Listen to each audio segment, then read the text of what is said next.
I'm in Venice and I may have chosen the worst possible time to arrive, considering there's a heat wave in all of southern Europe. But it makes a very nice change from being in the constant rain of the UK.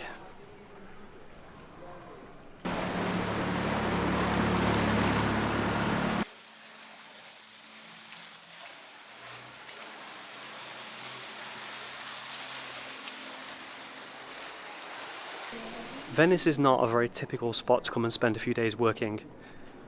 I'm only here because I'm going to an Esperanto event that's 100 kilometers away from Venice, so I thought I'd spend a few days working here first before going there. The problem with Venice is, like most tourist hotspots, it's very busy this time of year.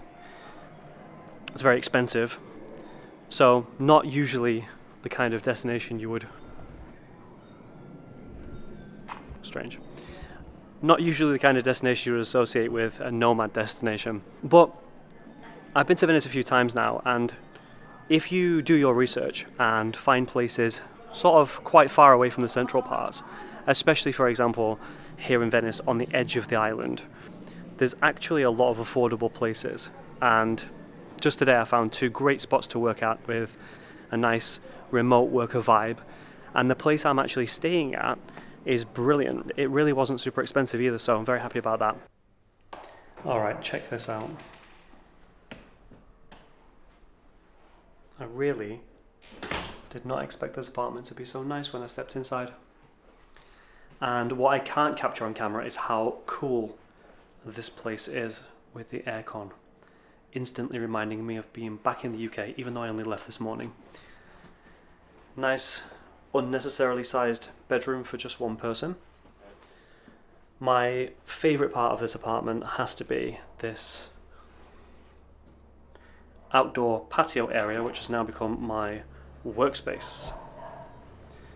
Nice little sun trap, plenty of space to sit here and have a coffee and get some work done in the mornings.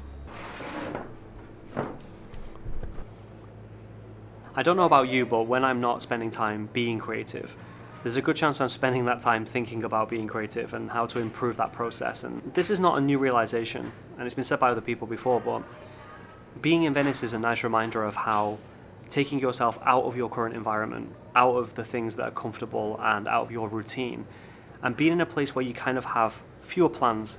In fact, right now I have no plans, so each day is kind of just wide open.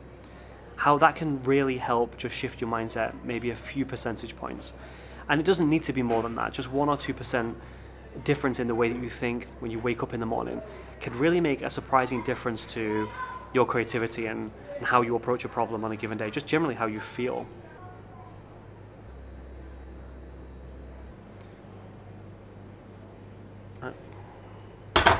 In my last video, I talked a little bit about the challenges of working on a big long-term project whilst having almost no free time, due to being very employed. Before I had this job, I moved to the Canary Islands for 3 months, and it was a great time. I really enjoyed being there, feeling far away from everybody, having a simple routine that just focused on my own project and focused on health goals. Mi español todavía es bastante malo, pero estoy mejorando poco a poco. This year I am trying to focus on getting back in a position where I can do that again, and this time for a bit longer, not just 3 months, but long enough for it to really matter. So what that means practically is that pretty much every single night, like I'm sure some of you guys do as well, I find myself on YouTube watching travel videos about, right now, Southeast Asia. The contender for me at the moment is Vietnam. Da Nang, Hoi An, Nha Trang, all three of those places look like cool places to spend some time, and the cost of living there is significantly lower, so that's definitely the leader at the moment. But I'd be interested to know if anyone has spent time in Southeast Asia and has any strong feelings or recommendations about where to be based there. Leave a comment. But by watching these videos, it got me thinking that this typical lifestyle of the nomad, I hate that term, I can't think of anything worse actually, because most of the people in these videos go somewhere for 2-3 weeks and then move on, go to a different place. For me, I'm actually looking forward to being in a different place around different people, but for long enough to really feel connected to that place, to allow that place to influence the way I'm thinking, influence the way I'm feeling.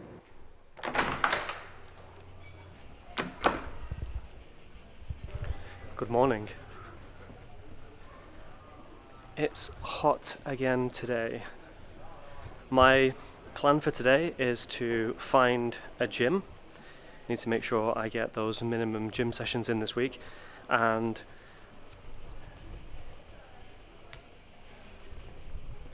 lots of random cats around here.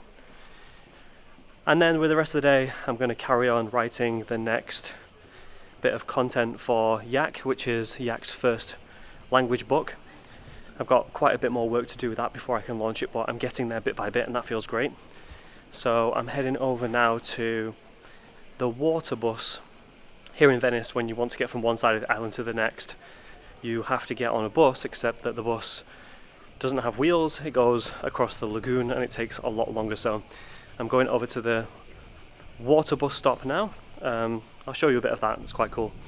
And then over to a really cool workspace called Combo. There's another one. I'm in the cat neighbourhood.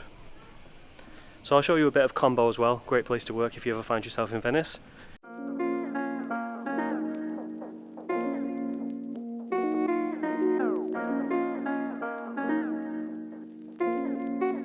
Right now I'm trying to remember exactly how I get to where this bus stop is. And I think I'm going the right way. But honestly, who knows? Yes, I'm following this lady in front of me. I think she's probably going to the same place I'm going to. Is that stalking?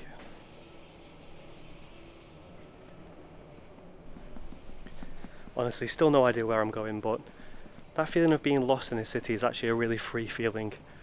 I'm wandering around. We'll see if I get to where I'm going. If not, I'll figure it out. But it's really nice being lost again. Something that you do not get to do in your home city.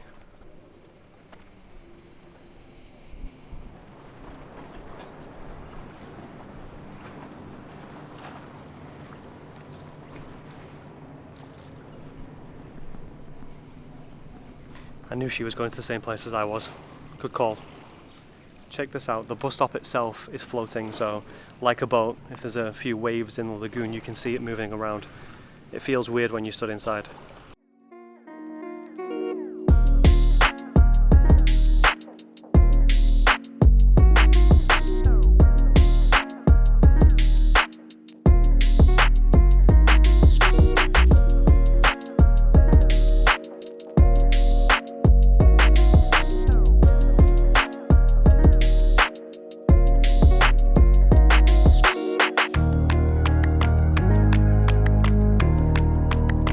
So I've just arrived at Combo. This is definitely one of the coolest spots to work if you're in Venice. A bit far out, but it's worth jumping on a water bus and getting here.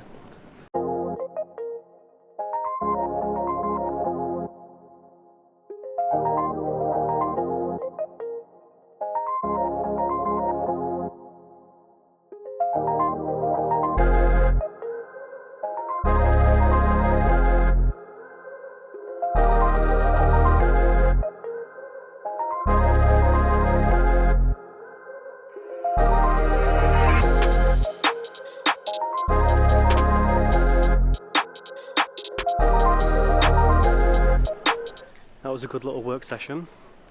Got quite a lot done. That's definitely one of the best places to work in Venice. Definitely check it out if you're in the city and you need somewhere to spend some time with a laptop. Anyway, it's time to find the gym.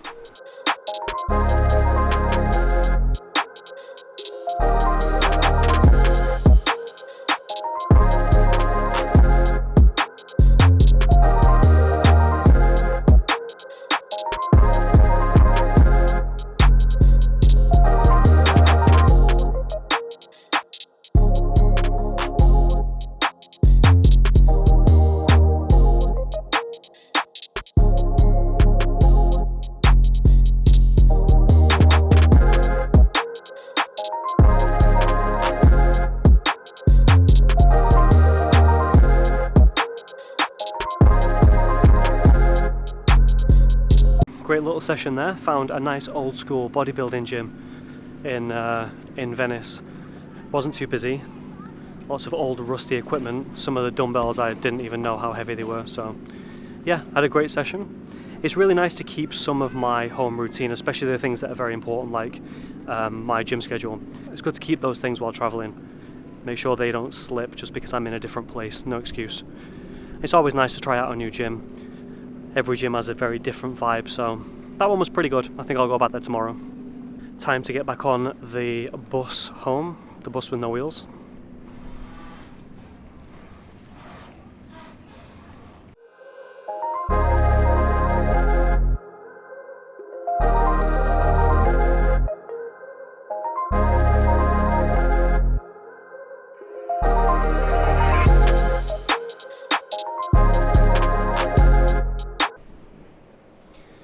So that's been a successful day. Got some work done at Combo. Managed to get a good gym session in a nice little gym that I think I'll go back to tomorrow. And now I'm just trying to find my way back. One thing I like about Venice is that it's very unique in the sense that in any other city I would just have Google Maps, I'd look at the direction I was going, and then I'd just generally walk in that direction and everything would be fine. But in Venice that doesn't work because there's too many waterways and too many small canals and bridges. And if you just walk in the general direction, you end up hitting a dead end where you can see the other side, but you can't cross to it. So you need to pathfind a little bit better in Venice. What's nice about that is it makes you walk around and pay attention to lots of different things and see lots of different parts of the city. So I feel like it makes me a bit more present while I'm walking around. On this trip I'm actually solo, and I kind of forgot how annoying it is sometimes to go and sit in a restaurant and eat on your own, especially in a place like Venice where everybody's in a family or in a couple. It's definitely one of those unique solo travel challenges, and some cities make it easier than others do. Venice isn't one of them in my experience.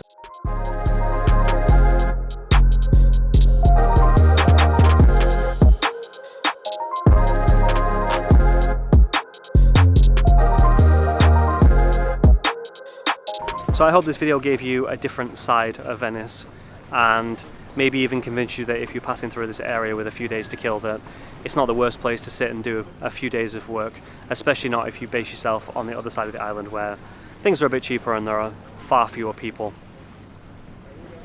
Still, I wouldn't call Venice the best nomad destination in the world. It's just a bit too expensive, but I've really enjoyed the time here so far. I've got 2 more days left, and I'm just going to get my head down in those 2 days and get as much work done as possible so that I can really enjoy the week after that. In a few days I'm heading over to a town called Lignano Sabbiadoro to spend a week with a few hundred Esperanto speakers, and I've not done that in a long time, so very much looking forward to that. I won't be creating a video about that one because I've already got a video about Esperanto, and if you want to know why I'm a big fan of Esperanto, just check that video out.